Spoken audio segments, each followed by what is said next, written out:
Good evening, everybody, and a very warm welcome to a Lyceum evening coming to you from the Poole Christian Spiritualist Church. We've got a guest for the weekend. Hello. Lovely Bill Rich, and in the background there is the lovely Celia. Hi, she's there.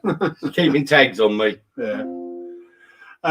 So we are having a weekend. We had a dem last night. We did, yeah. And a workshop today. Yep, thoroughly enjoyed both. This here tonight, and then of course our remembrance service tomorrow. Very important one. So welcome anyway. Thank you, Laurie. Lovely to be here. Are you enjoying your visit? I always enjoy my visit down here. I love coming down here. Yeah, it's a fiver. Actually, it was a real fiver, but I think it was a Monopoly one. Yeah, real Monopoly five. What's wrong with that? Bill, how long have you been working in public as a medium? In public, I say about 32, 33 years. Yeah, in public, about 33 years. Can't believe I said that, Laurie. It seems like an age. I know. An absolute age. Somebody said to me, how long have you been studying, sitting with it? And I'm like, about 30 years. Do you ever find yourself looking back and thinking, I never thought I'd last this long?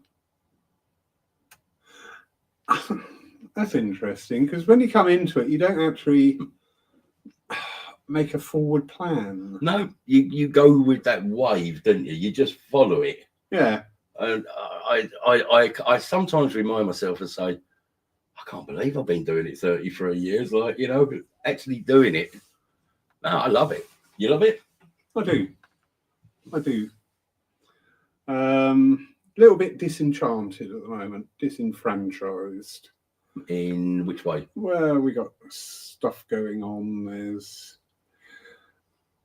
It's a hard world at the moment, and we know, talking to various fields, so not just mediumship, we're talking about the different types of healing, where people are building a business around it, which is fine. Yeah, no issue with that. Fine, if people earn money out of their mediumship, that is not a problem. But the trouble is, because of the tightness of money, where you used to have, like, say, one medium for 10 sitters, you've now got 2 mediums for 5 sitters. Yeah, there's an increase. And this is starting to cause... Yeah. Because you see a lot, don't you, of... hello, Matt. Nice to see you, sir. You see a lot of this friction coming in between people and trying to reinvent the wheel, and that really just, honestly. Yeah. Seriously. Reiki's Reiki. Right. That's all I know is Reiki. I don't know any other form of Reiki. I don't get it. Yeah. You can't reinvent something that's been around for so long, no matter how you name it. It still comes from the same source and delivered in exactly the same way.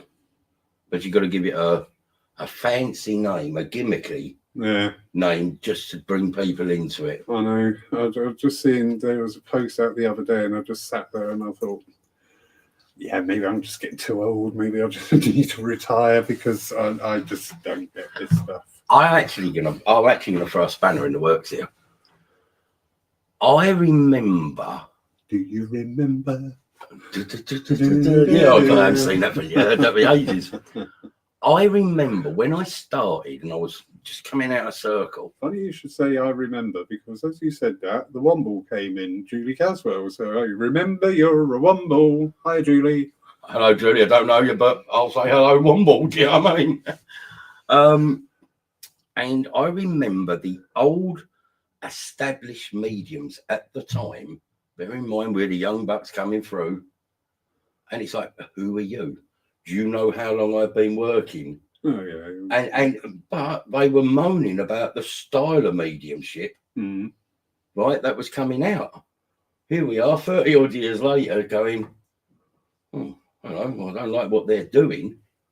But the difference is when I look at what they're doing this day and age, it's nowhere near trained as we were. Yeah. That's the difference. And as I say, I'm just getting a little bit disenfranchised with spiritualism in general. This preponderance that we have about the message. It's like, sitting on a stool with only one leg. There is so much that we can be doing together. There is so much that we can be doing together that has relevance to today's world. I'm really sorry. I don't care what my great aunt Dot did with her bloody bloomers at the end of the Second World War. I really don't care. I would rather my great aunt Dot tell me how to live now. Yeah.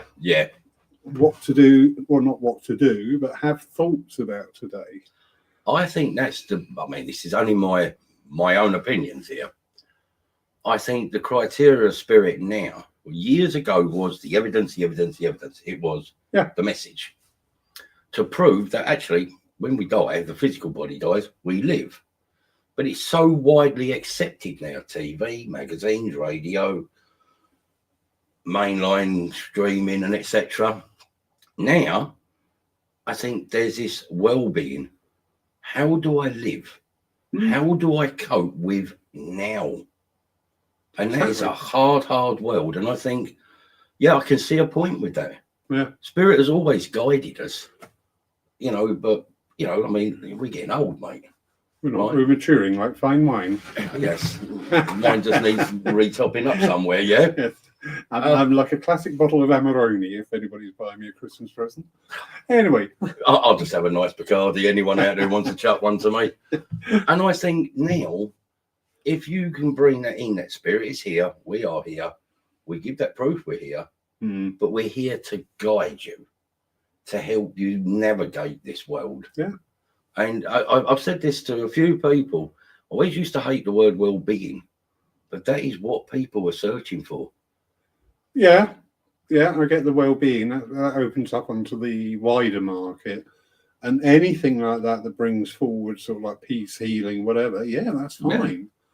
But even in the well-being circles, we're seeing now a rise in territoriality over certain topics. Again, do you know what I cannot stand is the backstabbing. Oh, yeah. Honestly, I know I've said this before online.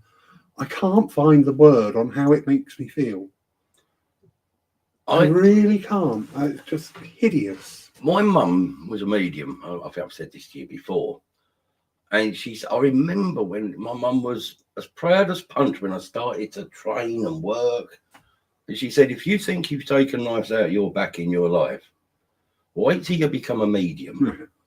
Because it's this jealousy, this territory, this is my domain, this is mine, And how does it make me feel? It makes me feel angry.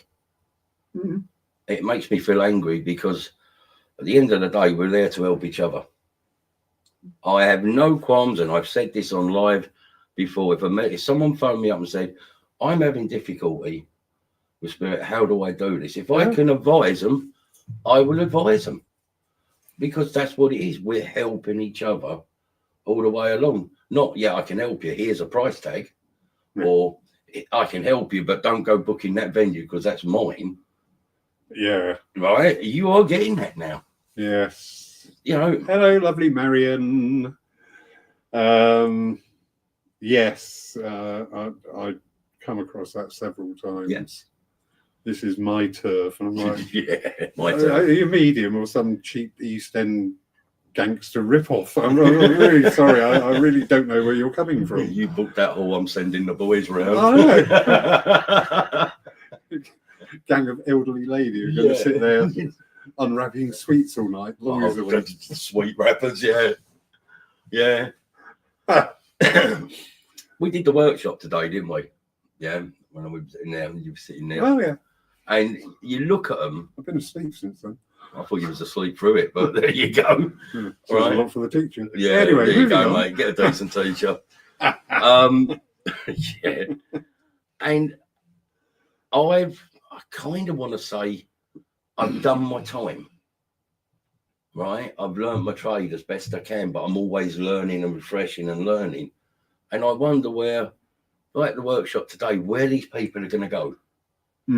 How are they going to find their niche? What are you going to bring to the front? Does that make sense? Yeah. And that worries me because basically I think now we've become so preoccupied with the message, we actually forgot the meaning of spiritualism. The knowledge, the understanding. You know, I think that is sadly missing now. No one wants to sit and train like it, Laurie. I know. And it's, you know what, I was quite heartened last night after your den finished, and we were just doing the closing thing. And I started saying, you know, if you've enjoyed tonight, that's wonderful. But please remember, this is not all spiritualism. Yes. There is so much more. Di-da. And then actually people were approaching me out in the hall and asking me, so what else is there? And I thought, that's nice. Oh, good. Yeah. Thank you. Yeah. Because we're not doing that in the greater degree. I can't say it across the board because I don't go everywhere. I remember thinking this a long time ago, that spiritualism in its popularity, its real popular times, often follows hardship, pain, death, wars, things like that, because people want answers. They want conclusion. They want to know that person's fine, and it thrived. We know that from the First and the Second World War, and that. Now you talk to anybody, and I found this. You walk down the street, and you talk about mediumship, and they go, "Oh yeah, you're a psychic." Like it's mainstream. Everybody knows, and so, and at the time now, people only have us down as, "Oh, I need a message. Shall I buy the green car or the red car? I'll go and see a psychic. They'll tell me." And they use us to make decisions for them, which are not what we're all about. I know. It's all right. We're still live. I just need to check on something here. Again, it's not being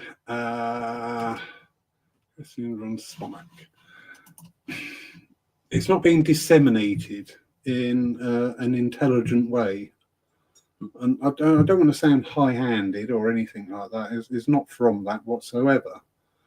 But it is, you know, this complete reliance on the evidential mediumship. You know, we're talking about churches becoming centres, etc.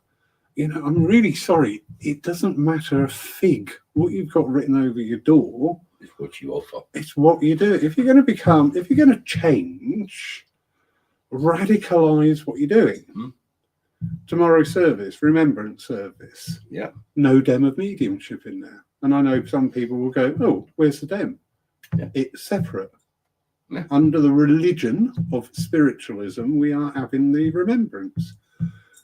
I've been doing these revival services, which I love. Okay, yeah. Flower sentience. Oh, I love flower sentience. Some of the old thing, I absolutely love them. Yeah. And people are going, "Wow!" But you bring in the explanation. You bring in that understanding about what it's about, what's going on, what's happening. And there used to be some great demonstrators of that flower sentience. The first one I did psychometry. Yeah. And I kid you not, I was on that platform and I was struggling with the energy because it was just so high. I was like, whoa, I did not expect this. Yeah. I was just like, whoa, what is going on? Do you know what? The guys out there are watching, and you can have a good vocabulary, very educated, but I tell you what, you cannot put into word form that feeling of that energy, can you? No. It's just so encompassing. It was absolutely. Yeah. And I was doing it, you know, with the psychometry to lead into the connection, to lead into the message. And it worked seamlessly. It was absolutely wonderful. I've got to tell you this, right? You haven't got to, but you're going. I'm going to anyway because I like boring him. Right. I love to see. Look, he's off. He's gone. I'm going now. Right. I'm in trance. You're in trance. Yeah. Is it in a trance? Honeymoon. Don't start that. Right. I love to watch art, spirit art. Yeah. Right. Real proper art. And do you know what? When you speak to some of the guys or women who are doing this, they're not artistically trained. Mm. You know, couldn't draw you a mastic man or woman, and they produced this beautiful drawing. And Ivor James, I think his name was. And I went to see him at Westcliff in Essex. He had his easel up there, all his pencils and etc. And he'd had this bowl. And he'll say, right, I'm going to draw. Whilst I'm drawing, I want you to put something in a bowl, something that belongs to you. So he actually did the psychometry while he was doing the drawing. Yeah. And he turned around, and that was the bit that got me. He never looked to pick a piece. Yeah. He actually just put his hand in, oh, that'll do. And he'd hold it like this, and he'd be like, okay. Do you know I have this wonderful person? And the evidence he gave from it, right? And I heard him, watched him put this drawing together, and he said, I've been chatting about this gentleman, and the recipient of this held it up like that. What? Not looking at it. Can you accept that? And little voice went, yes. He said, would this be the gentleman that we're connecting to? And turned it round so everyone could see. She went, that's my dad. I sat there like, oh my God, that is spirit communication. You try and find an artist now. Why?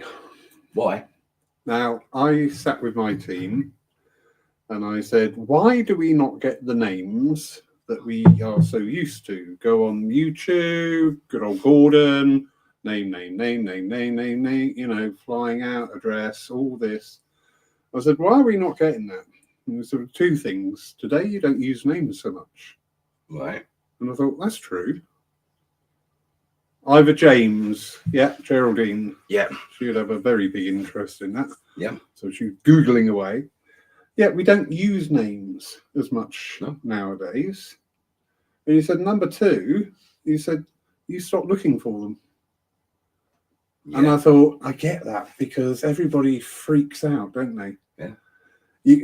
I've noticed it in development time and time again. You get people coming in brand new into development and you're working on making a link, and invariably you'll get, I've got a man here, he's 6'2", wearing a cap. Everybody in spirit's got a bloody cap. I never, all my years in spiritualism, a number of times I've got a man here with a cap. I'm like, what is this, the Yorkshire Mediums Guild? Anyway, I've got a man, 6'2", wears a cap, and his name is so-and-so. Nobody ever takes it. Nobody ever takes it.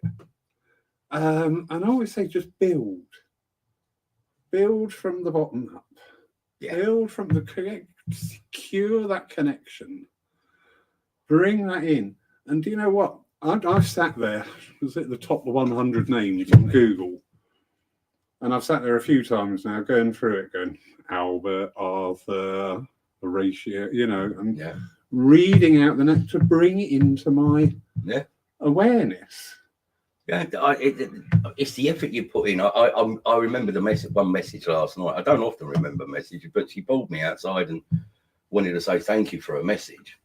And she went, how the bloody hell did you know I was at the grave with my son? Yeah, that was good, Dad. And he crawled over the stones and come away muddy. I said, because he's standing there, not showing me, I'm seeing it. Yeah.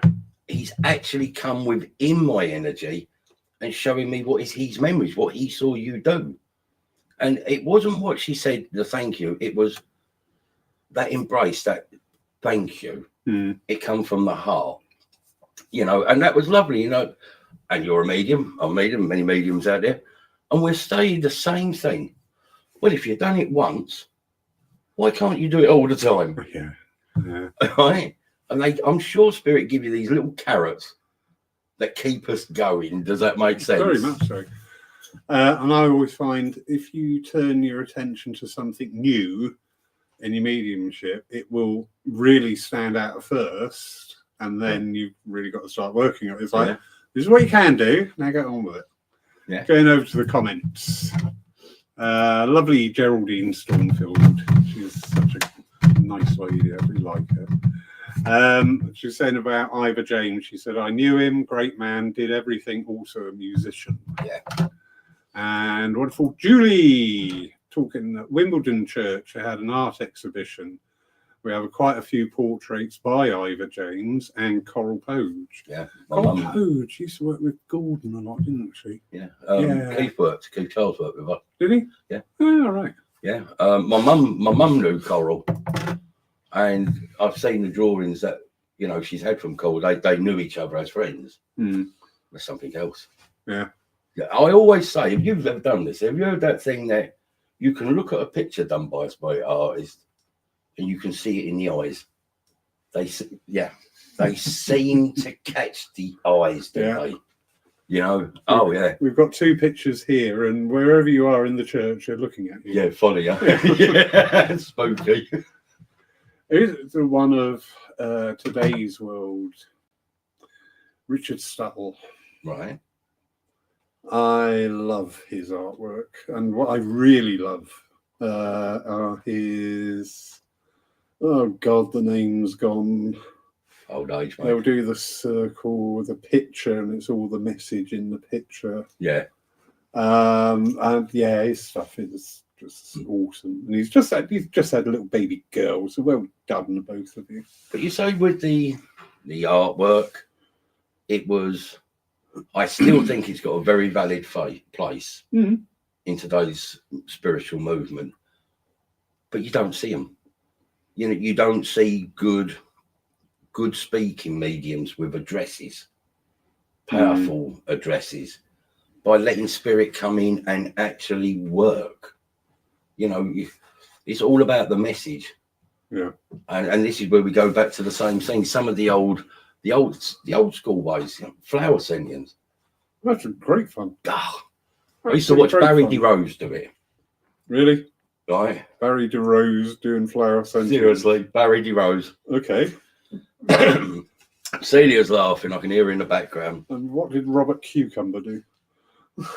Saladin. He was doing a demo and I was working with him.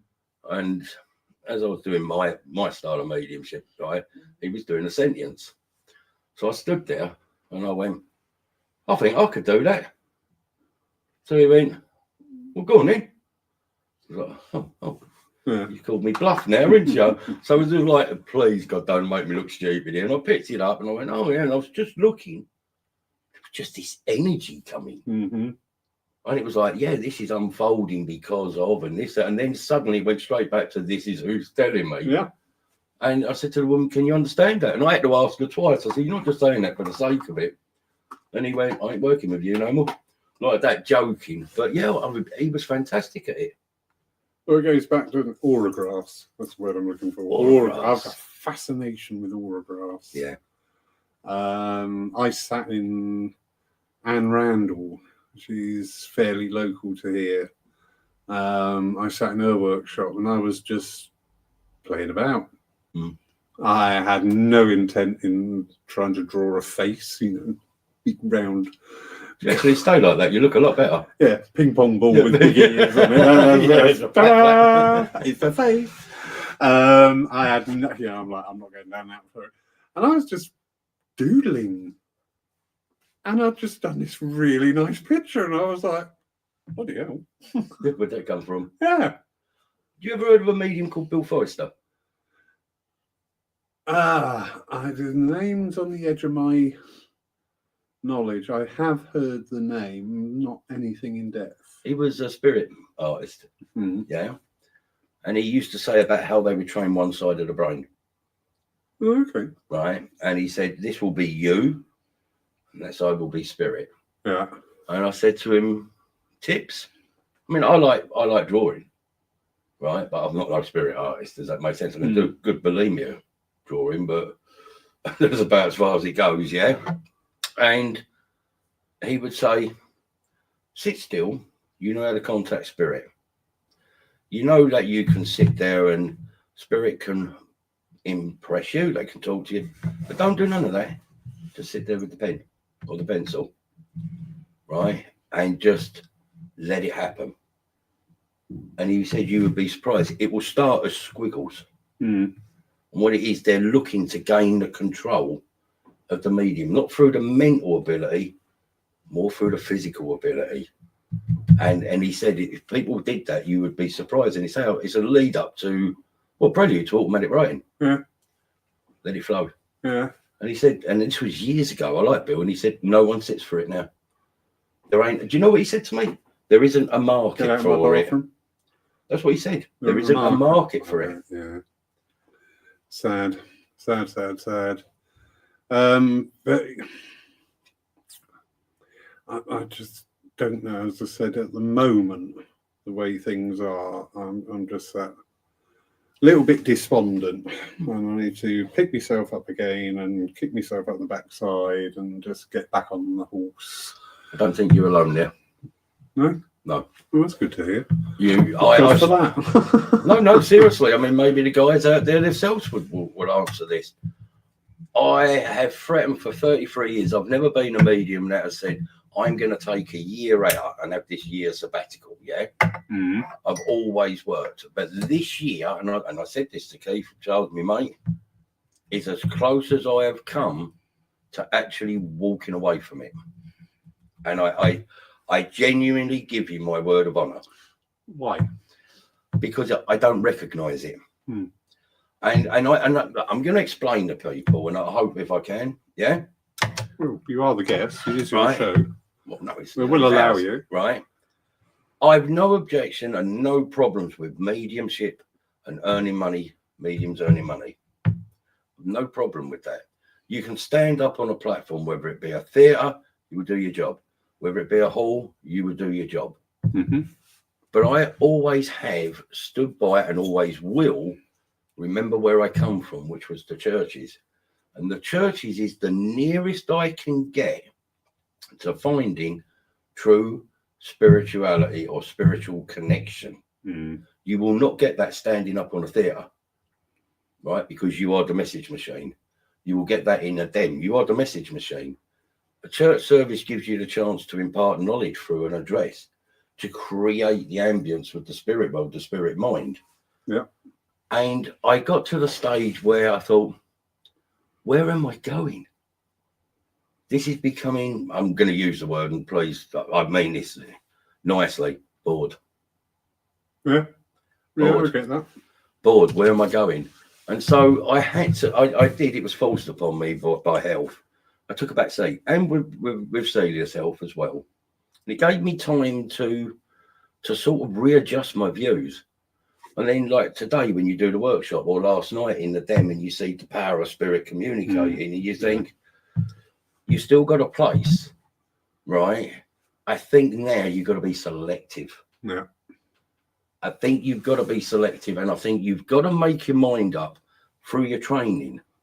Now, what kind of medium are you going to be? Are you going to aim for the big stage, try to create a big name, earn your money? Yeah, you can do that. You can do it down the psychic lines, but you won't stand a hell's chance if you're going to try to understand what spirit is about, because all you're concentrating on is delivering a message, not the meaning. My rant over. Yeah, no, I agree with a lot of things you said there. Just pick up on a comment here from the lovely Geraldine. Either of you work with a spirit artist. Mediums don't get the training to do that. I did. Jeff Phillips, I know Jeff Phillips. It went horribly wrong because I've got a gentleman here, and the artist was drawing a lady, and I'm thinking, okay. Jeff Phillips, who worked with Coral, could look at a portrait and give all the evidence. Yeah. Right. Yeah, I get that. Same with, I'm going to do that at the end of this month, a photo service. Yeah. People put a photo in an envelope. Yeah. That as part of the revival series.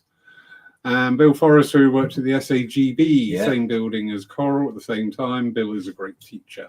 He is. Geraldine's this mine of information, but don't tell anybody because she's mine. Okay. She's my main. Your main. My main. She's your Google. She's my main. Yes. I got to agree. Bill Forrester, he brought fun. I remember his wife. She was very ill.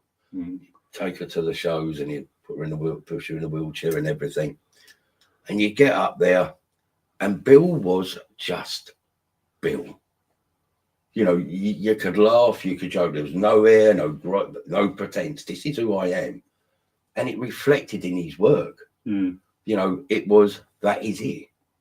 You know, I love Bill Forrester. And Jeff Phillips, I've worked with Jeff Phillips many times. I remember when Jeff started. You know, very lively is our Jeff Phillips. Yeah, the laughing postman, yeah. No, that's but there's another organisation, the SAGB. That's changed. Change is good. Yeah. I like change. Yeah. If it's change for the positive, you know, we live in an ever-changing world. Spirit, a number of people who say, "Oh, Spirit won't change the way they work with me." No, you have changed, and they are filling in the blanks now. Yeah, you are growing. Yes, you've changed, so that what they used to do with you bears no fruit now. Oh, hello. Who's that? I'm sitting here. I was watching the guy sitting in the chair there. I'm trying to keep a straight face. I've lost there. Postman Pat. Who's that? Postman Pat. That is Jeff Phillips. He's a postman. Oh right. Oh okay. What's his handle? Letters by day, messages by night. I quite like that. Yeah. But no, like I said, I mean, how did you change it all? It's got to come. Well, it's got to come hand in hand with Spirit, and this is what I'm seeing. There was a post yesterday, or whenever, recently. And I just looked at it and I just thought, oh, for God's sake, I'm just going to jump out the nearest window here in a minute. Yeah.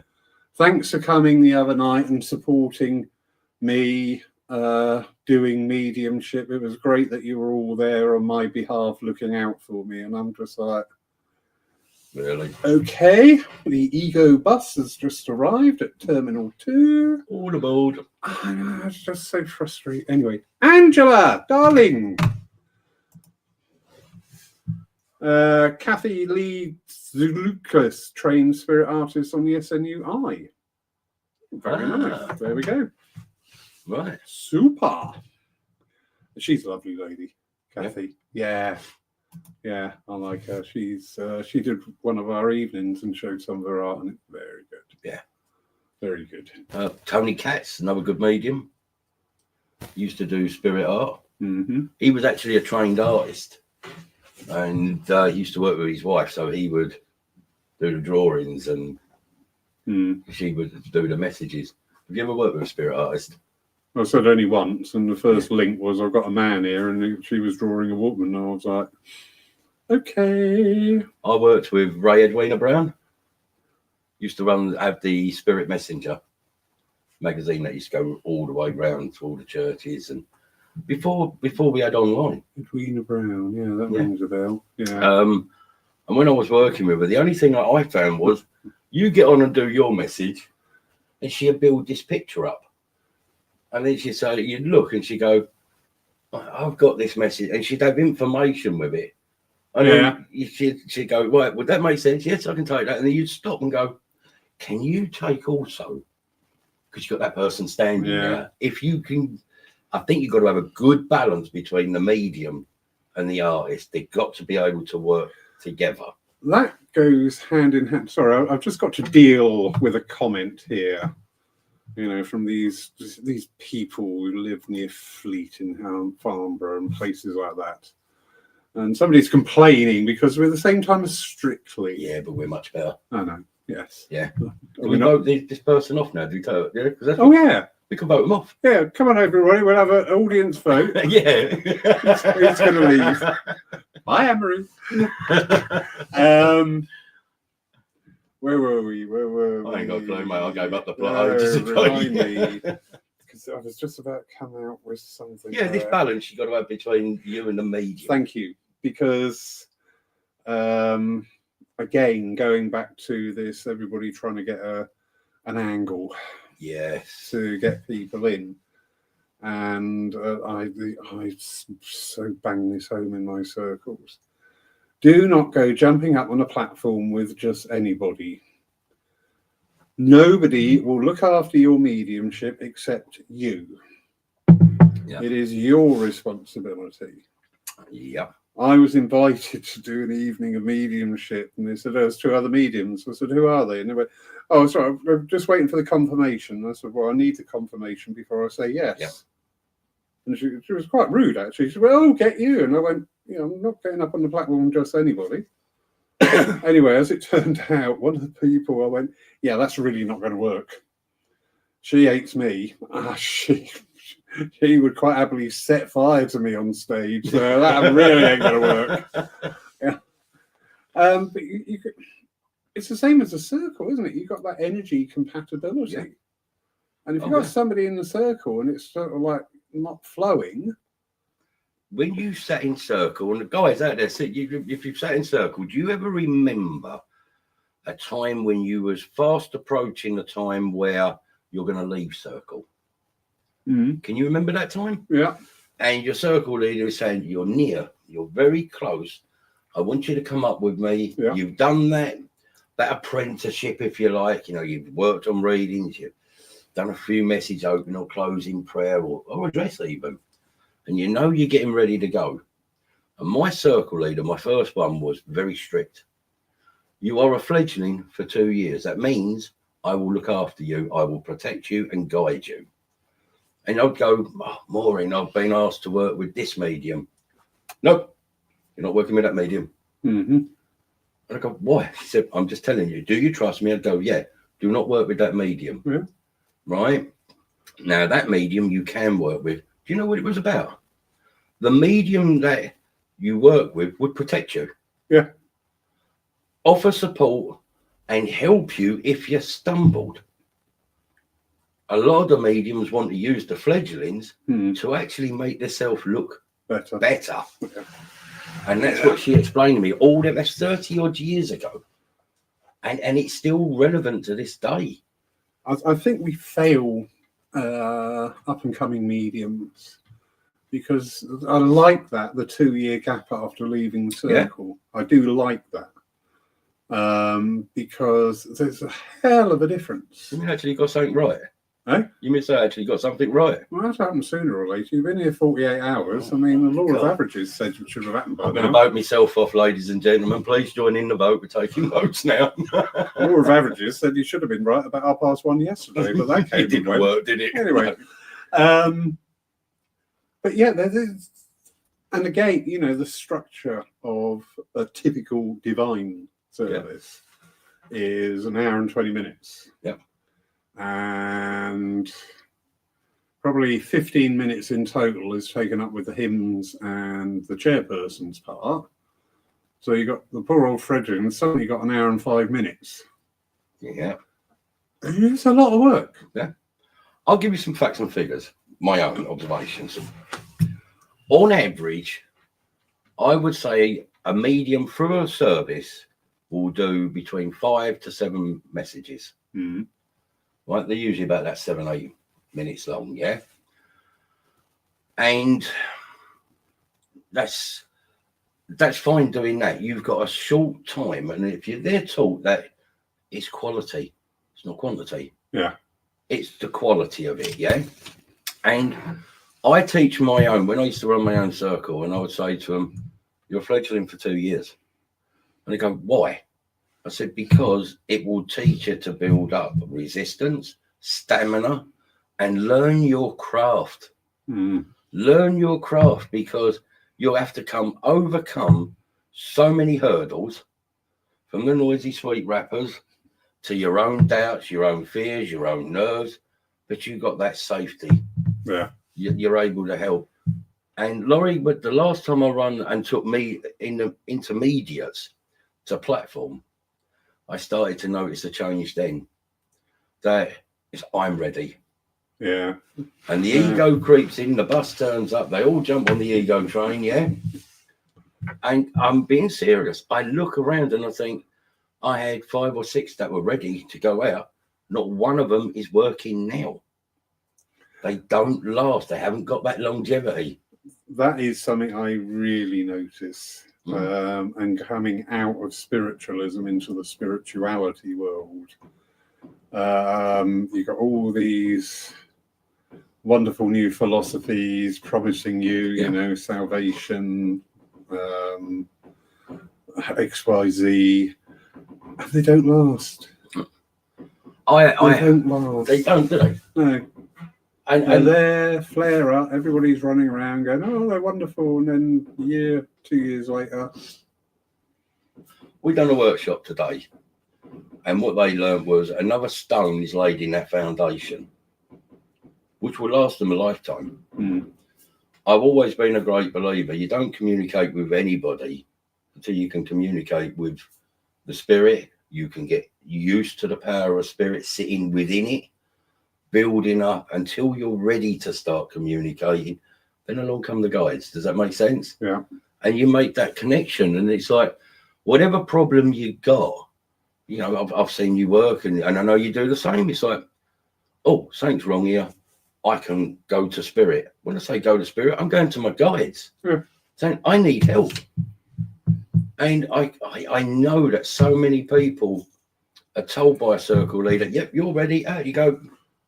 And they're looking to fill their diary up. And this is the bit that gets me. They get to that thing, they put this sort of bar. I've got to be there to hear someone say, "You're ready now," and they stop learning. That's the bit that gets me. Yeah. They never pursued it to learn more. And the greatest lessons are once you go out there with everything. Oh, yeah. Going through even just down to the basic task of bloody getting there. To get somewhere on time. I mean, so say you're doing a 3 o'clock dem in the afternoon, it's going to take up your whole day. Yeah. In the morning, you're going to be getting ready for your dem. We was meant to be here at Poole, and I love coming to Poole. And the journey was just over 3 hours from Southend. And Celia said to me, "Bill," and I love the way my missus puts it, "you get tired now because of health with the cancer and renal and all this lot. Why don't we book up the night before?" That was a good move. Right, come down, recuperate, you're ready to do your job. Now, I know that if I'd have said, no, I'll go down Friday, I would be able to do the job. I'd be absolutely cream crackered. Yeah. Do you know what I mean? So there's common sense, the effort we put in. And I think Spirit appreciate the effort we put in. Well, we learn. We learn, again, going back to nobody's going to look after your mediumship except you. You have to nurture it, don't you? I used to, when I first went out, I would never eat before I worked. So if I was doing an evening service, I wouldn't eat during the day. And I would do the service, and then I would get home. And people talk about they say, "Oh, a lot of mediums got bad diabetes and things like that." Yeah, because we're pigging out at 11 o'clock at night going, "Oh my God, all I want is, I need a sugar thing, give me a treacle pudding now." I got to there, going up on to do a dem. And Celia said to me, "Do you mind if I don't go tonight?" I went, "Yeah, okay, it's not a problem," because Celia's always with me. And when you go through that stage where you're thinking, I need bigger shirts. And I was just about... No, I'm not familiar with that. Right, what I do, because I'm fat. I need smaller shirts. I hate you. Go away. Right. I'm not coming here no more. And I get into this shirt quite comfortably, but it was like, do a little bit more room. Yeah. So I went into the kitchen. I said, "Oh, God, I made a sandwich. I'm starving." And you get the munchies. And then you're like this, ain't you? And I went up on platform, and all I was aware of was like this button coming undone and this stomach out here, and I said, never again. I shall stick back to what I normally do. Don't eat before you go on platform. Well, I learned to adjust that. I was talking to a dietitian. They said, "That's the worst thing you can do. This is why you have an XYZ." Yeah. And they said, "Why are you not eating?" And I told them what I was doing. They said, "So eat something light, go for something like couscous, something, with a decent calorific energy release throughout the banana. I can't say no to a banana. God, no. Well, I don't want to get down this road. Do you know what I mean? So I've got a fan. No, you can't have a fan. I have. I thought there was one for you there earlier, but they were talking about their dog. So okay. Lovely Matt. Thank you, Matt. Laurie, the spiritual philosophy you deliver is wonderful in these chaotic times. Spiritualism philosophy can help, guide, and give hope. That and your wonderful way. You listen. How much are you getting paid, Matt? It's needed now more than ever. Matt, thank you so much. I really appreciate that. Because that's a conscious thought. Yeah. That I've put into my work. Can I have a fan, please? I'm getting really lonely now and annoyed that he's got a fan. No. No one loves me. No one. Right. Do you know, I think that's a lovely comment that I'm chuffed Matt's made. I remember a change. Sorry, very quickly. I like it, not because I'm really not good at accepting compliments. No. But I do like it because it actually says that what I'm trying to do is coming through. So that's great. I remember first meeting you and being invited down here. And I remember how many years ago that seems a while ago. I don't know. I would have got less than Jesus, it's like doing time, innit? Yeah. Right, please, Spirit, give me a new friend. Yeah. Right. Ditto. And I remember you a kitten. Very very much on your bandwagon. Blah, blah, blah. But you went out your way to create something. And I will give you a compliment, and I think these guys will agree. You turned Poole Spiritualist Church into a teaching church. Right? Yeah, I agree. Yeah. You turned it into a teaching church. And, you know, I tune in sometimes and watch and listen. God, that was good. I really enjoyed that. It's the speakers, and it's not the subject, one subject. It's all the different topics that involved in spirituality and spiritualism, yeah? And that's great. Churches now have become message centers. Yeah. Well, you know, and I'm sorry, churches, if you're listening, you don't vet your medium, right? You all right? I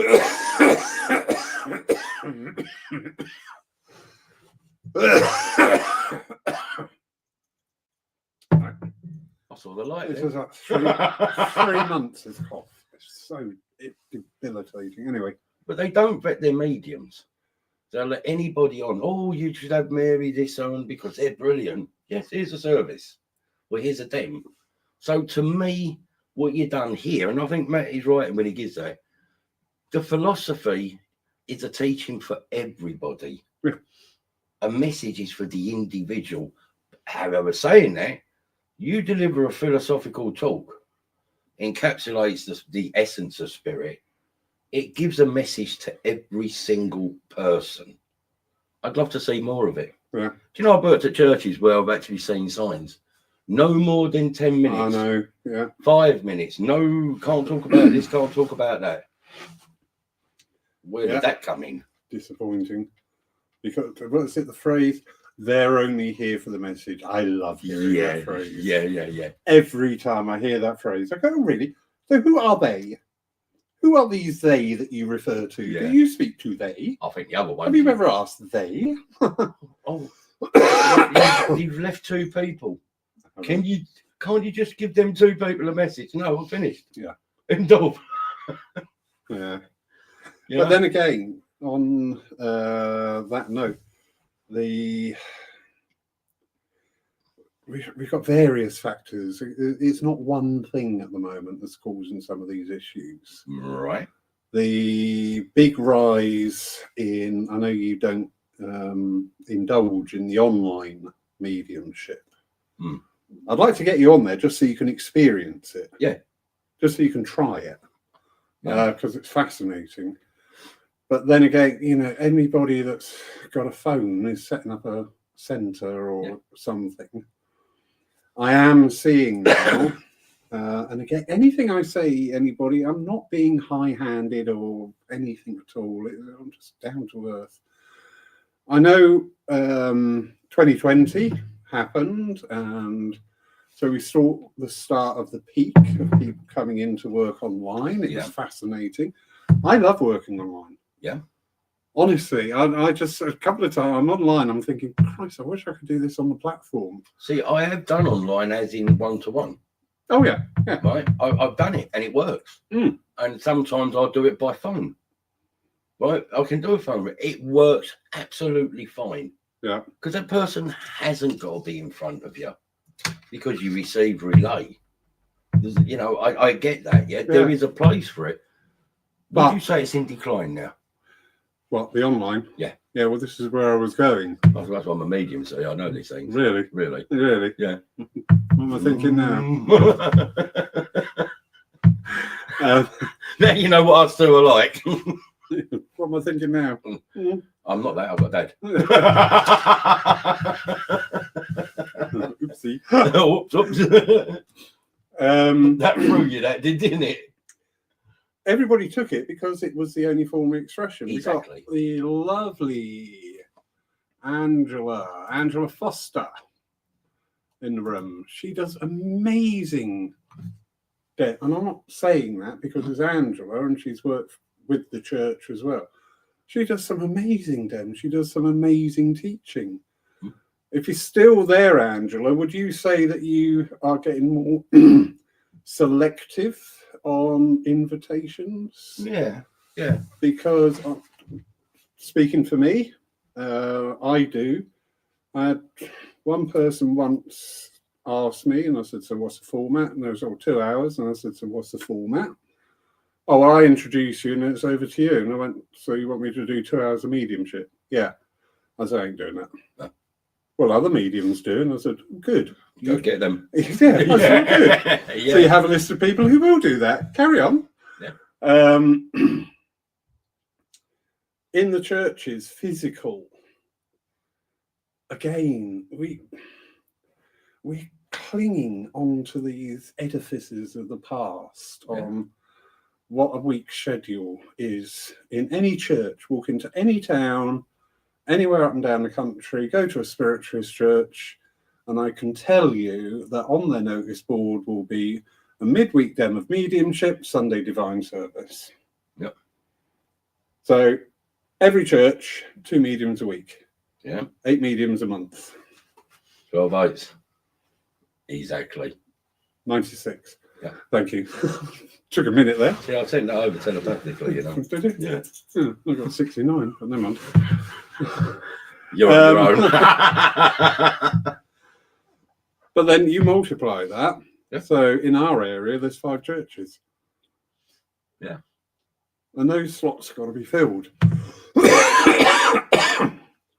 What I am seeing now in the church physicals is a repetition of mediums. My choice, I will do a church once per year. Right. Maybe a second time if they have a cancellation and I can help. Yeah. But I have churches send me through, "Oh, I've got 3 dates for you next year." "Oh, that's nice. Yeah. Which one do you want me to do?" My missus has cut down on the bookings, and you'll get churches say, "Oh, can I book you for 4 times?" No, you can't. You know, once, maybe twice, you know. And that selectiveness comes in as in, I don't want to do that twice, I just want to do once. Yeah. I love going, don't you love going to churches where you've never been before? God, yeah. And you get up and you just feel that newness again, don't you? You can feel that anticipation, like, and people go, "Oh, that was lovely." And I come out feeling recharged. You know, but I've got to say this to you, and I'd love to see things with churches where they bring back old ways. You know, bring back a day of teaching, the old school. You know, the art, flower sentience, automatic writing. Let people experience it, or people who are good at it, to do that. Does that make sense? Yeah. Because I get fed up with, no, that don't work no more. When did that happen? Mm. It works because it stood the test of time. We're creating, we're creating a conveyor belt of clones. Message, don't need to worry about the knowledge. Can't do the address, get the chairperson to do it. I was involved in someone's intermediary between leaving Circle working on the platform. Right. And I said, so how are you with your philosophy? Oh, I don't do philosophy. And I went, why not? Because my teacher told me I'll only be doing messages. And I went, okay, I understand that. I don't agree with it. I disagree with it vehemently. Yeah. But I do understand why that's being said, because of the ignorance that we've inbuilt into the system. Lovely Geraldine. If they're only here for the message, the church is doing something wrong. Yeah. But there's a lot of churches out there, Geraldine, that are relying on the message because that's the only way they can bring people into the church to survive. You know, my church is, I say my church, the church that I've trained at and I've taught at and I love, is now giving the church one more attempt at a Sunday service because they're getting to the stage of saying we cannot afford to open on a Sunday service. And we've discussed this, Laurie, and you think, how do you bring people in? People want to come for an evening of clairvoyance, a message. I tell you the other thing that's beginning to creep up now, more relevant than anything else, is the entertainment value. Yeah. That is now really creeping to the fore now. And this is why you're seeing it in pubs and clubs, because people can come in and have a drink beforehand, they'll have a demonstration, then they'll have a break and they'll have another drink, and it's like, oh yeah, that was great. It's a night out now. Yeah. Rather than a need to go to find out. And that's something we got to watch. I showed you those photos of that profile. And somebody goes around doing theatres, and they are packed, and they are mid-sized theatres. Yeah. And they are absolutely rammed. So it's like, why is it that somebody will book a ticket to go and see a medium or a psychic at a theatre, probably about, say, on average, 22 quid? Yeah, 22, 25 quid, yeah. 22 quid. You put on a medium at the church, 8 quid on the door. Yeah. And no fucking turns on. Yeah. Yeah. What is it? If you could run a centre and you had the answers, yeah, you would get the animosity from other people. Well, what's he doing? Why is he getting all the people? Mm. You know, what do you offer the people to bring in? And I think we're at a stage now where we are what we call an entertainment society now. Right? Mm. I really do believe that. You know, we never had this. You wanted to talk to someone, right? You're either lucky enough to have a phone in the house, or you went round and put a phone in a phone box to speak to someone. Use this, you can speak to anyone anywhere in the world. Yeah. Right? People, you watch them down the street, they're on the phone all the time. They're looking at YouTube, memes, all the things that go with it. We're an entertainment society. We need to be entertained. But I think the other thing that's created, people don't talk. Yeah. The art of conversation has gone, right? When you look at a generation that's frightened to make a phone call and consider it rude if you text someone or phone them, yeah? So coming to somewhere like this where they've got to be quiet, they've got to be reverent because you've got a service, they're not interested. Mm. They want to be able to go and have that entertainment value. I do get that, and I'd swap the word entertainment for engagement. The same thing to me, yeah. It isn't. It is. It isn't. Google it. No, I like my word. So I have to put up with friends. Yeah. I do understand that. But again, it's lovely. Geraldine, she's very active tonight. It's wonderful. A lot of people won't go to a church, hence people changing from church to centre. Yeah, that is going on a lot. And you know, the thing that always strikes me, and I just sit there and go, I don't know what to say, is we are no longer a church, we're now a centre, and to celebrate, we're going to have a divine service with Minister so-and-so. And I'm just sat there going, really? Really? Geraldine, you obviously work a lot of places as well as Laurie and myself, right? Have you ever considered that when you go to these centres, right, there will actually, a lot of centres will say, can you do an opening prayer? Mm. Can you do a closing prayer? And you look at the people that come into the centre for the first time, they're looking, prayer? What's this? You know, it's like when you go up on the stage, you're doing an opening prayer. You've made your connection to spirit. And they're what I call a hybrid. Yeah. They're neither church, they're neither a hall, if you like, with an evening of clairvoyance. They're trying to hold on to something. Mm. You've got to create what you want to be, you know. And some of the centres especially from Essex, and I've got to say this, guys, Essex is absolutely swamped. Yeah, I've noticed that. We are absolutely swamped with mediumship. We're absolutely swamped with churches and centres. Well, there's only so much in the pot. Mm-hmm. So they're all trying to outdo each other, who they can get. And trust me, it's nothing to do with names, right? I think and I'm not going to mention names because that would be wrong. Yeah, no, if somebody's not here to say their part, then they don't get mentioned. But I've seen people now that I knew that maybe 3 years ago, 4 years ago, were doing table readings while an evening then was going on. Now 20 quid a ticket. Mm. And it's like a little party afterwards. And it's like, that's not mediumship how we know it. This is the hybrid that's being created. And I think that's a very dangerous hybrid. We've got to change. Yes, definitely. We have got to change. Julie Caswell, actually, do you know what? She's just said something in there, and I went, wow, yeah.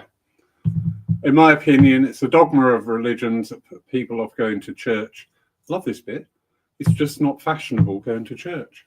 Totally agree with that. Yeah, so do I. When I saw it, I went, wow. Yeah. Julie, have you actually considered? Well, I don't know your age. I don't know. Getting a job as a flower arranger. Because she is. However do people talk to you? Yeah. Normally twice. Yeah. Once they talk to me, and the second time I go back and apologise. When you go back 30 years ago, 40 years ago. How do you know she's that old? She could be 21. Mate. Yeah. Or 50 years ago, even. You had 21. Religious education in school. Yeah. Christianity. You had Sunday service. You had church. Assembly. Oh, God, assembly. Assembly bangers. Yeah. The amount of times I got actually barred from school for assembly punch up. Yeah. The only time I could get close enough to them. And you've not got that now. Now it's like religion. I don't want nothing to do with that. So the young now, you talk to them, they know nothing at all about Christianity and church, God, Jesus, whichever way you want it. And it's like, it's a taboo word. You're not one of them, right? Because you have a belief in this. We're the only faith that sort of, we defend ourselves. Several years ago, C of E went through a metamorphosis. That's a big word. It is. It is. Did you learn that one today? Down, yeah. No, it's not. It's metronidazole. Right? It's the pills I'm on. Anyway, they went through this metamorphosis with the Life Church that they brought in. And there's one just up the road from here. And it was visible because Sundays you drove past, you never noticed anything. And then all of a sudden, Sundays you drove past, there's cars parked every bloody where, you know, hanging out of trees and Christ knows where. There's all these families coming out. Yeah. And I'm like, that's really good. Whatever you're doing, that is, and I did go to a service and I went, I like this. Yeah. But why did you enjoy it? It was fresh. Right, it's got to be more to it than that. Exciting. Oh no, that's a song. It was today. Yeah, modern. It wasn't. Yeah. You go to the Baptist. It wasn't thou shalt, thou won't, and thou will. Yeah, you go to the Baptist. They don't mourn a religion. They don't hide their religion. They celebrate it. Yeah. the music, you know, it don't matter if you got a singing voice or they're up there bouncing around. We haven't got that. We're sort of, at times it's going to sound terrible. Sometimes we're sort of like, oh no, I can't admit I'm this. Yeah. I don't know what it is. I mean, I do agree with the detail though. Yeah, you know what I mean? And the song, I love that bit when we're going to sing this song. Mm-hmm. Well, you start it off because you're the only one here who knows how it goes. Yeah. And then it's who's going to finish first, the organist or the congregation? Bets going on the side. Do you ever notice that with the Grant Us Thy Peace? Yeah. Yeah. Grant Us Thy Peace, yeah. Yeah.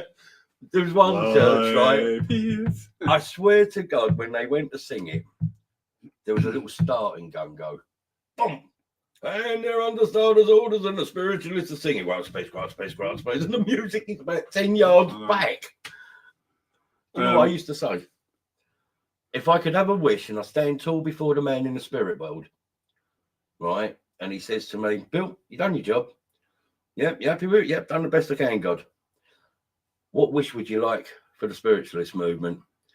Please, God, let them align with the Baptists. They need to bloody sing. Mm. Yeah.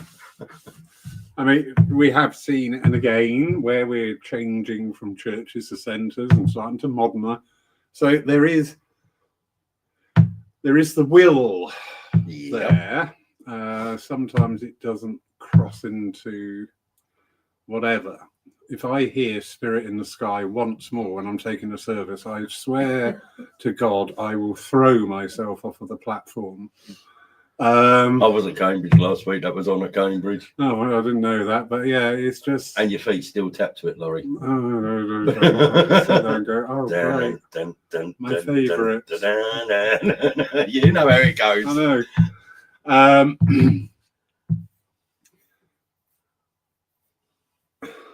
Spiritualism is a progressive religion, philosophy, whatever terminology.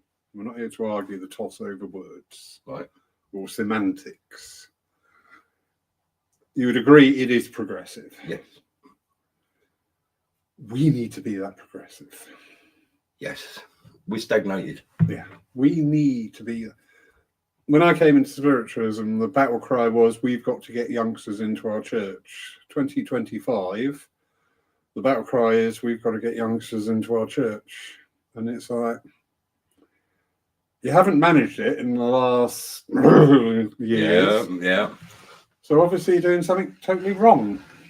I read somewhere with Gordon Higginson, sometime just before he passed, I think, don't quote me on the figures, but it was something like we need 20,000 mediums. Right? That's how the shortfall we had.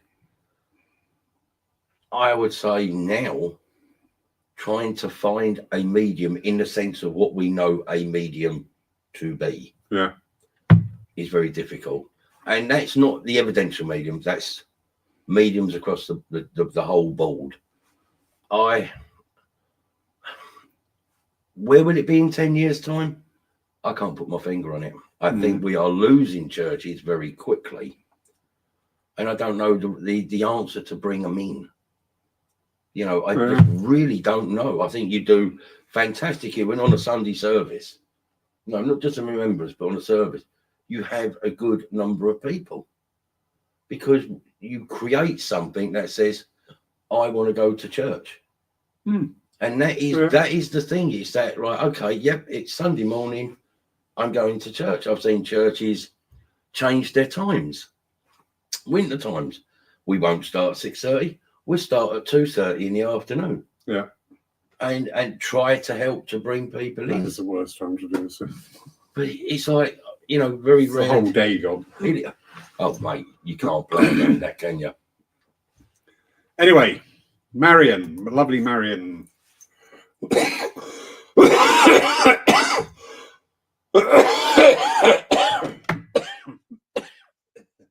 Thanks. That's right. We must have reverence for what we do and why we are doing it. It's a spiritual practice and life-changing for many that come seeking. It brings healing. It's not entertainment, but it can be entertaining. Very good. Yes. Yeah, very good. I like that, Marion. Yeah. You used to have somebody down this way many, many moons ago. And they used to come in fairly near out and go, right, how many's in the audience today? And I'd say, well, actually, as a congregation. And then I've had other people come here and say, oh, when I come out, I want this piece of music playing. And I go, do you? Do you really? Yeah. No. Yeah. No. I tell you what I do like with what Marion put on there, and I've got to agree, it is life-changing. I know. It really is. I mean, I look back, what was I? Are we punching that message home enough? I don't think we are. I have seen people grow, and I don't mean just in their mediumship, grow in their person. Does that make sense? Mm-hmm. Right? They're working or connecting with spirit. It gives them belief. It gives them hope. It gives them faith. Religion, if you like. Yeah. The philosophy. And I think the greatest message of all is we're not on our own. Loneliness is a killer. And I have to remind myself when I think the world's against me, that there's a whole world that's standing with me. Mm. Sometimes it's just a little bit out of sight. And I've seen people come into it who have been battered from pillar to post by life. And they've come in and found spiritualism and started to develop and understand it. And I've watched them grow and become a strong person. Yeah, I've been privileged to see that here at Poole. And that is mind-blowing when you see that. You know, this is again, we're coming back to, it's just not the message. That's the inception to me. Mm. The message is the inception, but it's also hitting home with this thing of saying, you know what, if the medium has done their job today and you are sat there going, well, that is my grandmother, or that is my mother, or that is my whoever, that's the spirit world giving you an invitation. Yeah. Because the process they've gone through is exactly the same process as one day you and I will go through. Can I ask you a question? Personal question? No. Good. I'm going to wind you up anyway. You ever lost your faith? I've been angry with my faith. Have you ever come close to sort of that moment in your life where you think, am I going to survive something? I need help. And there's a prayer that you say where you ask. It's a prayer that you can never teach someone to say. Yeah. I was in hospital a couple of years ago or so, and I was ill. We were trying to save the kidneys. The cancer had gone wild. And I had my immune system attacked me. And it was not just hitting the kidneys, it was really, and it was touch and go at times, yeah? Did it get in the queue? Shit. Many other people, right? Yeah. And I'm going to be honest, and I'm not looking for sympathy, but I'm telling you a real true story. Of all the years I'd worked with spirit and I knew they would always help and etc., I hit such a low ebb. Sitting in a room on my own, like my own room, it weren't private, it was just, that's how it was. And I've never felt so lonely in my life. And we had lockdown, we had everything going on. And I had Celia, couldn't come up, and phone calls and etc. Keepers on the phone. I think you was as well. You'd only have to look at me and say, how are you? And I would crumble. Proper tears. And I kept saying to Spirit, am I going to survive? You need to tell me I'm going to get through this. And I heard the guides as clear as we speak, which is how I hear them. You'll be fine. You'll be fine. Do you know it weren't enough? It weren't enough. And I've never prayed more in my life to get out of that hospital. And I said, you got to prove to me you're there. It's a true story. And there was a bottle, a drink, you know, the little table like this that goes across the bed. And it was sitting there like that. And I just happened to look at it and I watched it unscrew the lid. The lid completely unscrewed and just popped off. And I went, I believe you're there. Followed by this bottle going like that, moving all the way along. And that was a time that I found real truth with spirit. I had never been, I didn't know if I was going to come out. Yeah. I thought I was going to die. And I needed something from spirit, and they showed me that. And that re-cemented my belief. Does that make sense? Was I angry? Oh, God. I was angry at the spirit world. All the work I do for you, and you've hit me with this, right? I don't think there's a medium out there. There's never been there. Exactly. So what I'm saying to you is, it's that understanding that finding a belief, a truth. That's what I want to say. It's your truth. It's not owned by another person. It's your truth. That's the power of spirit. A couple of times I've been at that and just felt nothing. Felt no connection, felt no support, no love, no nothing. Worked through it. And then when, the fire had died down and the anger had died down, and I was saying, where the bloody hell were you? And said, some parts of your life you need to go through. You need to live. Yeah. You need to resolve it. Yeah. And I went, I get that. I'm not happy. I'm really not happy about it, but I understand it. But isn't that something that you can't explain, that you're here for a reason? You're here to learn. You're here to live a physical life with all the problems that go with it. But you're here to learn lessons.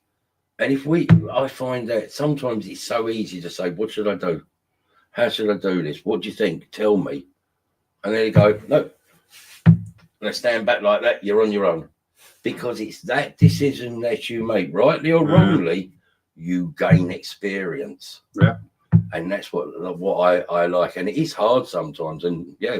It is hard. And I always say, every experience is a lesson. You may not like it, but it's still that lesson. Lovely Julie Caswell. I'm on my own mission, spreading the word of spiritualism to the younger generation. Lots of younger generation like the paranormal. I've told the story of Hydesville as the first documented paranormal investigation. Interesting. Very interesting. Yeah. Very interesting. Paranormal is very much out there. I think the young now, I mean, this is what I've noticed. I'm going to say this, and I know you hate this word. I know you hate this word. But the young are not foolish. The youngsters of today are searching. And they're looking, what is life? What is beyond life? What is this? Who am I? Why am I here? And I like that because they will question. And there is a great interest, shall I say, in what they class as a paranormal, what we would class as spirit. And they're searching. Yeah. Their minds are open. And I can't remember a time in my life I've ever seen the youngsters awakening to well-being, mental, physical, spiritual well-being as there is in this day and age now. I have a great saying, we're old farts, whatever you want to say. The only way you can speak to the young is speak the language they understand. Yeah. Don't sit there and talk above them or below them or put them into a box and label them. Speak to them because they will listen. And listen to them. And listen to them. Lots of youngsters, and I think there is youngsters coming back into the churches. People are searching. Yeah, they're searching. Yeah, people are searching. The thing, we get it. With the religion side, we get it. With the church side, we get it. We understand the things that can go wrong with it. But on the other side of it, when you get a church that is busy and active, and I will use Poole Church here, we're different. I often apologise when we're doing the service. I say, anybody here for the first time, I'm so sorry. Why would you say you're different? Because it's a different approach. I never say to the mediums only 10 minutes. I said, if your philosophy takes 40 minutes, what was his name? Minister David Jackson. Wonderful man. And his wife, Irene. Absolutely brilliant. His addresses sometimes would go on 40 minutes. Right. Nobody ever complained. No. Because it was rich, pure. We do the different types of services as well. So there is this variety. It's not 50 weeks of the same. So we always have the variety. We've got the revival services.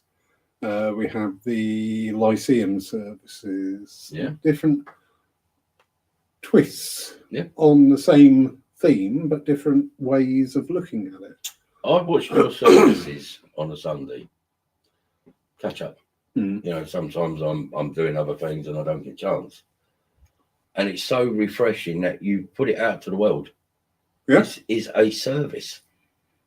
You know, and people looking in, they go, well, they're not all old fuddy-duddies.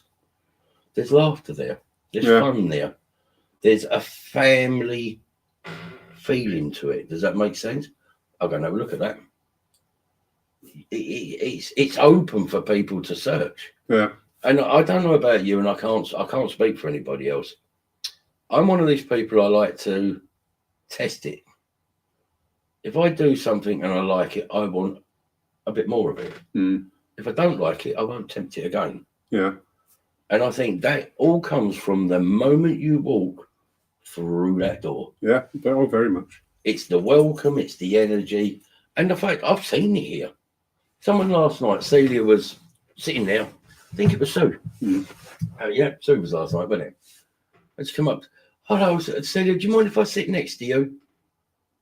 And I thought that was really nice. Yeah. But I've seen that with people in here. You've told me that people like they know someone will go and sit with them. Hello, how are you? That's different. The hardest thing is to get people through the door. Yeah. And the quickest way to lose people is what happens to them the second they walk through that bloody door. Oh, gotcha. Yeah. I was greeted once by the committee of the church huddling around the tea and coffee hatch in this sort of coven is probably the best description I can come up with. Broomsticks there. Yeah. Oh, God, it was just rank. Just chattering away and kept looking at me, and I could catch snatches. And is that him? Yeah, I reckon that is him. Oh yeah.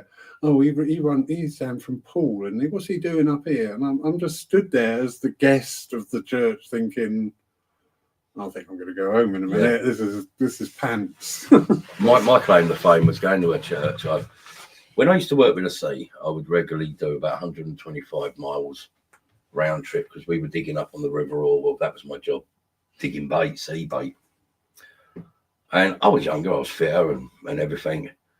And I'd come home, and sometimes I would just literally get me bum in a shower and presented by a cup of tea as I'm going out the door with Celia. And it would be in the rack on the car. You'd be driving, drinking a tea. And I went to this one church. And as I turned, I think it was another 80, 100 mile round trip. Turned up, I was gasping. And everyone knows I like my cup of tea. And I said, any chance for a cup of tea? Oh, no, we don't do tea. Not before a service. I said, well, I have driven a long way and I've had a long day. Because the world will end. No, we don't do tea. And they were quite rude with it. Yeah. So I said, so you're telling me you're not going to make a cup of tea? And they went, no. I said, okay, have you got a good link with spirit? And they went, yeah. I said, ask them why. Bye. And I turned around, got in a car and went. And some people say, you're wrong. But not even the decency to, you was a number. You felt a number. Again, nobody will look after your mediumship.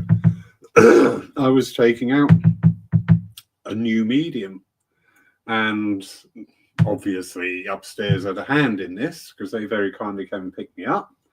We were driving over to do the service, and for the reason that then became apparent, I was saying, when you go into some places, you will get politics going on, there will be things happening, there will be things being said. People will try and draw you into their side because that Bill's been really horrible to me. Oh God, he's just been so nasty to, so you're hearing all their side, you're not hearing poor old Bill's side. Exactly. And I said, you are just a guest of the church. You just politely go, listen, I'm here, I'm going to do my job, and then I'm going to go, and I just don't care about your politics. Get on with it. Yeah. Bugger me. We turned up. Within 2 minutes, we'd had a complete rundown of who's been doing what and why and how they're wrong and how they've done this and how they've done. And I turned around and said, right, we are here to serve the church. If you don't stop doing this, we will quite happily go. You can't do that. I'll just watch. Oh, yeah. Oh, yeah. I'll just watch. It was diet, and she said that afterwards. I don't believe that goes on. I said, unfortunately, all too often. I would say I remembered the cliques, right, with the mediums when I first started. There was a little band, and I'm not going to mention names, but there was this little band, and they were quite popular mediums. Does that make sense? Yeah. All in touch with each other. And you weren't in that clique, but you were spoken about because you're the new kid on the block. Who do they think they are? Who do this and all that lot? And I was fortunate enough to have some good guidance from mediums who were working mediums who knew how it was. And they'd say, keep your own counsel. Don't join the cliques. Do not cast dispersion. Yeah. Right. Whatever you say will be repeated. Exactly. It will be used against you and twisted. And I went, and I mean this, for a large part of my life, working life with spirit, I kept myself to myself. But I found that as you get popular, if that's the right word, and you gain popularity, people want to approach you. Oh, did you see? Oh, renowned. Renowned, yeah. That's today's word. The renowned. The renowned. The renowned. I love that on that advert, yeah. I know. Right, as seen on Crime Watch. But it's true. I mean, look, I'm a great believer. Some of the best mediumship I've ever witnessed in my life have come from people who didn't have a name. They weren't up there on the stage. They would serve their church, and they did it for the love. And I think that's the difference now. Right? Is that, are you committed to it because you love working with spirit? And I would say that a lot of medium, no, they're not. They're in it because it's become a job. You know? Sadly, yes. Geraldine. Who is this Ivor? Is he still around? Oh. Ivor James. No. Oh, well, I won't book him then. Well, I might book him. Might be interesting. Ivor James would show the magic of spirit, and it would hold the attention of the young people. That is so true. If we're presenting, and again, we're not going down the entertainer's route, but if we are being engaging with people, if we are talking intelligently, and again, I'm not being high-handed. You hear people saying, well, if you get stuck for a parking space, you should always ask your parking angel. And I'm just sat there looking at them thinking, I'm going to have a trapdoor in a platform one day. I'm just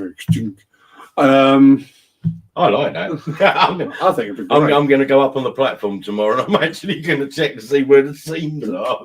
Yeah, a little handle.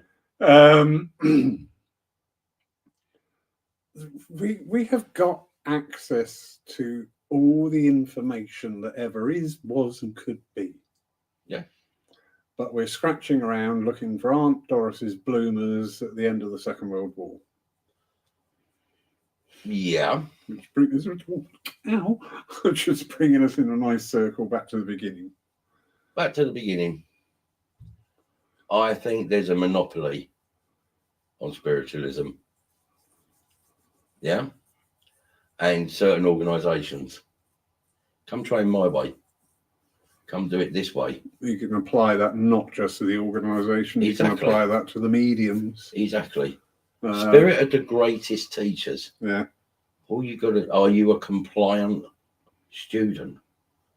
Am I a medium? I'm still a student learning my craft. And the difference is that I've got a link with spirit that I trust. And if you ask me how much I trust spirit, do I trust spirit 100%? The answer is no. I trust spirit 99%. That 1% is me that says, why? Yeah. Show me. That's just my way. And I think that the greatest teachers are spirits themselves. You know, you learn your foundations, you can learn the craft. Look, we know that is a speaker born or made? They're made, right? You can learn that. You can learn how to link with spirit, but no one teaches you how to find the drive, the enthusiasm, the strength to pick yourself up when you're on the floor. Right? How to make that connection and say, help me. That prayer that is from the heart, not just the mind. And you learn that working with spirit. And I think mediums have a duty, an obligation. Pass down your knowledge. If you class yourself as an old school medium, pass it down. Because at the end of the day, we never own knowledge, do we? No. And there is a phrase we use, and I think we've forgotten to apply it. You hear people say, I work with spirit.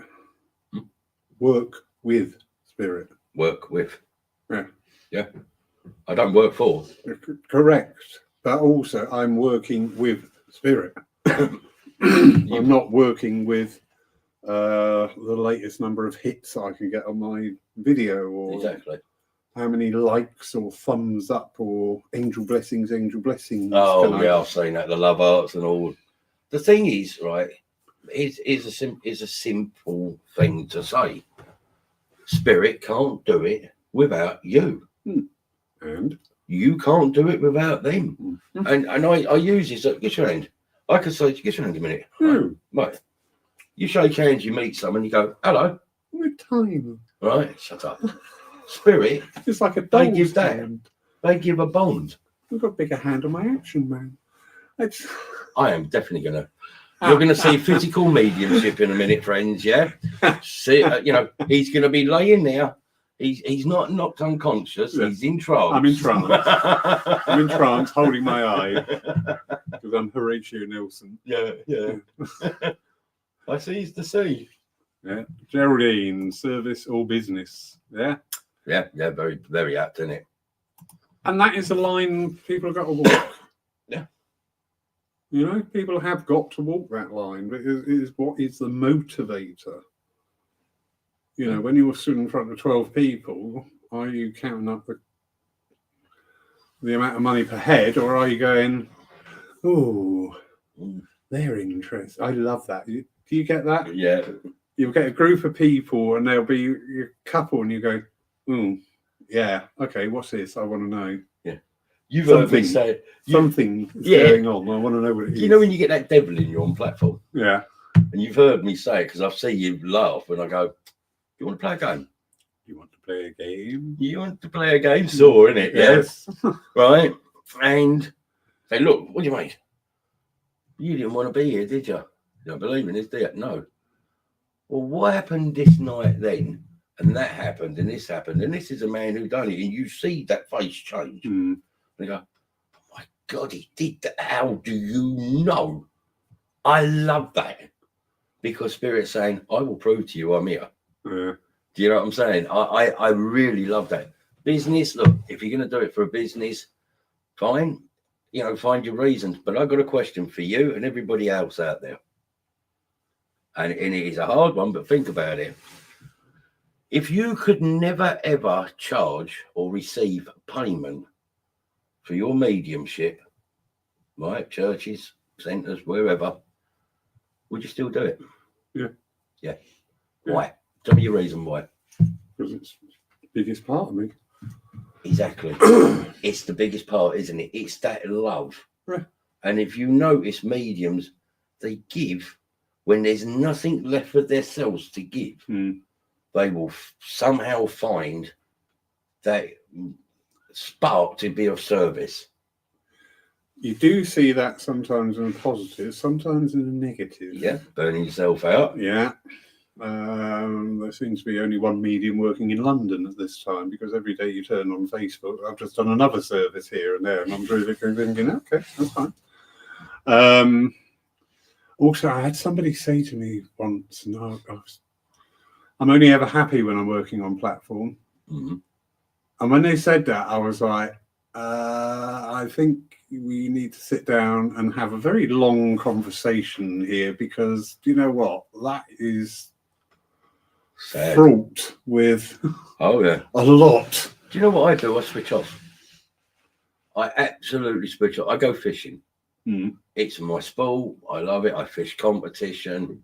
Yes, I do try and fish and win the match and win money. You know, it's never made me rich, but I enjoy it. The competition element, yeah. And I love that bit where I can just switch off, leave everybody at home, leave the problems, and feel that refreshness, yeah. It's called balance. But I asked that question, would you do that? And what drives you? It's because there's a desire. It's part of your life, your DNA now, to be of service. When I'm in the company of spirit, it's just magical. Marion, if as mediumship you feel it when you visit as part of the congregation, would you want to go back? Maybe that's why churches and centres are not as full as we would like, so bring back the spirituality. If as mediums I think that's what it was. If as mediums you feel, i.e. that negativity and things. So yeah, it's true. Yeah, definitely. The congregation will pick up on it. I walked in the church once and went, "Oh, committees at each other's throats," and I was jumped on. "Who told you?" And I went, "No, it's in your church." But it comes back as that. But somebody must have told you. I said, "Yes, your church told me. It's here. It's palpable, and it's horrible." Yeah. Well, they do. I said, "I don't care. You need to sort it out." And I said, "If you can't sort it out, one of you need to leave, because this is outrageous." And I'm walking into it, and every poor sod behind me is going to walk into this. Very, very few committees can work harmoniously. Yeah, because they make it such it's this badge of power, this ego trip, this I'm important, it's my church. It's not your church, it's the people's church. You know. And also, again, we're going back to the structure. We need the overhaul, the revitalising of our structure of churches, because that goes back to 1926. You know, when, let's face it, the standard of education was probably a lot higher in those days than today's. Well, because it was practical stuff. You had a very big reserve of people, because the old man went out and worked, and his wages were enough to A, buy the house, B, feed everybody, C, bit of money inside to go on holiday. Yeah. So the missus didn't need to go and work like today's world. So you had this huge reserve of people, and again, brought up in religious backgrounds, who were on tap to form the committees. So they worked. Yeah. Today's world is not like that. No. But have we changed the system? No. The thing is, I think you go back to a time as well, like you said, you know, mum and wife would be at home, dad working, kids fed, clothed, all the things that go with it. But people spoke. They didn't have the technology. And so there was an element where people voiced their words. Yeah. And people would listen and intend and talk about it. And again, you know, word of mouth, you know, I saw this medium. I'm just giving an example. I'll have to come along. And we had communities, so people knew. Yeah. So committees in churches, and it's not just spiritualism, it's any denomination. They knew the area, they knew the people in the area, they knew the people who were having a hard time, they knew the people that maybe keep an eye on that. Yeah. But then if you go to the church, the community, the spiritualist church, it was very welcoming and very well attended. But now you've got so much that's on screen now. You can sit there 7 days a week and be part of a service and find a message somewhere. I say this now because it's true. In Essex, you can go somewhere 7 days a week and get a message. When I said to somebody about tomorrow's service not having mediumship, and they went, "Oh," I said, "Listen, mediumship is 365 days of the year online. You know, if you're desperate, you want a message, turn the computer on, you'll find it." Definitely go along with that. You know, this is special. This is a remembrance service. Yeah. This is... And my argument would be, you wouldn't have this service and 360 odd days a year. You would not have the opportunities if people didn't fight to protect freedom. Yeah. Yeah. Anyway, slightly over time there. 40 minutes. It's not bad. Oh, I enjoyed that. So did I. I enjoyed that. Poor Celia's sat there thinking, I want to go to bed. You all right, darling? Yeah. That's right. You're on there. You got to do the evening of mediumship. Yeah. Okay. Oh, well, that'll be a no then, won't it? I'll take it. Yeah, you're not interested, love. Yeah. Anyway, thank you everybody for joining us. The Remembrance service will be live online from tomorrow. But remember, we are starting slightly earlier at 11:45. And there's Bill and various members of the congregation will be supporting that service. So we're looking forward to that. Yeah. We're back live next week, and I believe I am with a wonderful lady from America.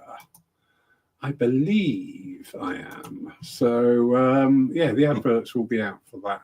In the meantime, I hope you've enjoyed tonight. If you've been watching tonight, thank you so much for your presence and your comments. If you're watching in the future, we hope that, you know, the idea with these evenings is to stir up debate, stir up thinking. Get your brain going. Yeah.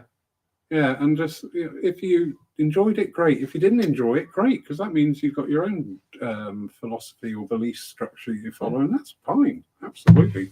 Protect your faith, protect your belief, and follow it. Yeah. But in the meantime, I wish you all a very good night. So it's good night from me. And it's good night from him.